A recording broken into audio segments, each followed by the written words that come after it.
A ver, hay historias que no solo definen una vida, sino que son capaces de redibujar el mapa de la historia por completo. Y la de Saulo de Tarso es, sin duda, una de ellas. Pero esto no va solo de religión, ¿eh? Es casi un thriller psicológico sobre un cambio radical, una transformación tan profunda que sus efectos todavía nos alcanzan 2000 años después. Antes de ser un constructor, Saulo era un martillo. Hay que imaginarlo. Para los primeros seguidores de Jesús, oír su nombre era sinónimo de terror puro y duro. Era el agente del sistema, el hombre encargado de aplastar lo que él consideraba una herejía peligrosa que amenazaba con pudrirlo todo. Y aquí está la gran pregunta, ¿no? La que vamos a intentar desgranar.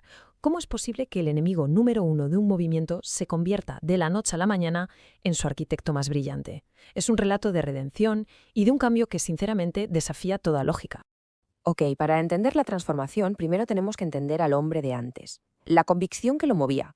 Porque, ojo, Saulo no era un matón cualquiera, era un coco, un intelectual, pero un hombre de extremos. Su currículum, vamos, era para enmarcar. Como ciudadano romano tenía ciertos privilegios. Como discípulo de Gamaliel, que era el maestro más respetado de su tiempo, pues tenía una formación de élite. Era un pilar del fariseísmo, y desde esa posición su lógica era, desde su punto de vista, aplastante. Él estaba defendiendo la tradición y la ley de una amenaza existencial. Y que nadie piense que esto era solo un debate de ideas, ¿eh? Esta cita, que se refiere a la ejecución de Esteban, pone los pelos de punta, nos muestra hasta dónde llegaba su compromiso. Él no miraba desde la barrera, no, él daba el visto bueno y se metía de lleno en la eliminación de sus oponentes. Vale, tenemos al hombre convencido, implacable, pero toda convicción, por muy fuerte que sea, tiene un punto de quiebre, y para Saulo ese punto llegó durante un viaje que cambiaría no solo su destino, sino el de todo Occidente. Estaba, por así decirlo, trabajando. Iba camino de Damasco con permisos oficiales para seguir con su purga, para detener a más creyentes y llevárselos a Jerusalén. Iba a por todas. Su determinación era total. Y entonces, ¡pam!, todo se para en seco. El relato lo que describe es un evento cataclísmico, personalísimo, una luz que lo ciega, tan potente que lo tira al suelo. No es una discusión, no es un debate, es que le rompen la realidad en la cara, literalmente. Y en medio de todo eso, escucha una voz, una pregunta. Y fijaos, no es una acusación, es una pregunta directa, personal, que lo desmonta por completo. En ese preciso instante, el mundo se le da la vuelta. El que persigue se da cuenta de que es a él a quien persiguen. Es el colapso total de su identidad. Lo que viene después no es una conversión mágica e instantánea, no. Es un cortocircuito existencial en toda regla. Son 3 días de ceguera total.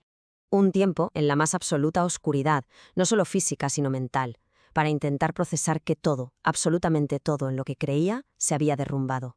El viejo Saulo, el visionario del odio, se estaba viniendo abajo pieza por pieza.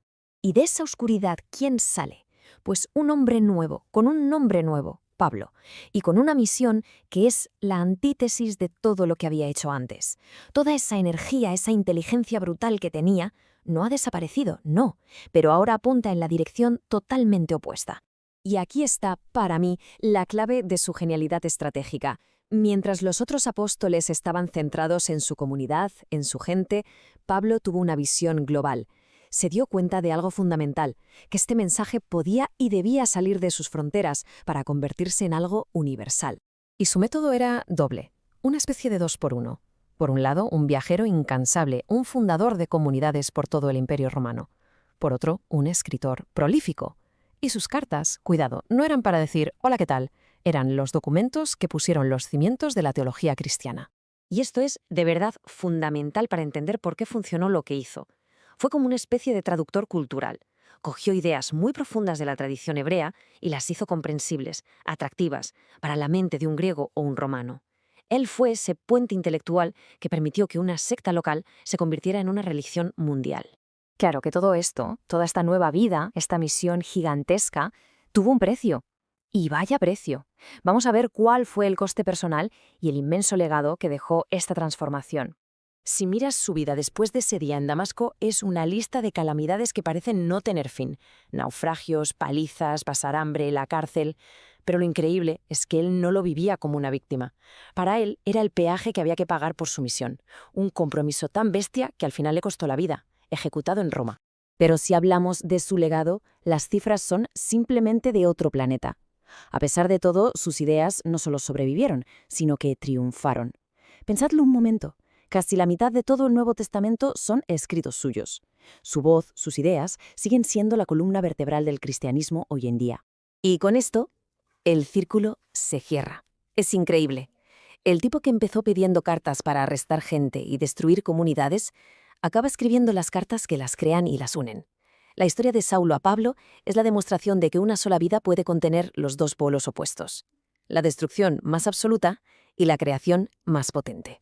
Y todo esto nos lleva a una última reflexión, una pregunta final.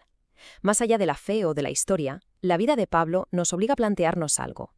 Si esa capacidad humana para dar un giro de 180 grados, para una transformación radical, ¿no es al final la fuerza más poderosa y sorprendente que mueve el mundo?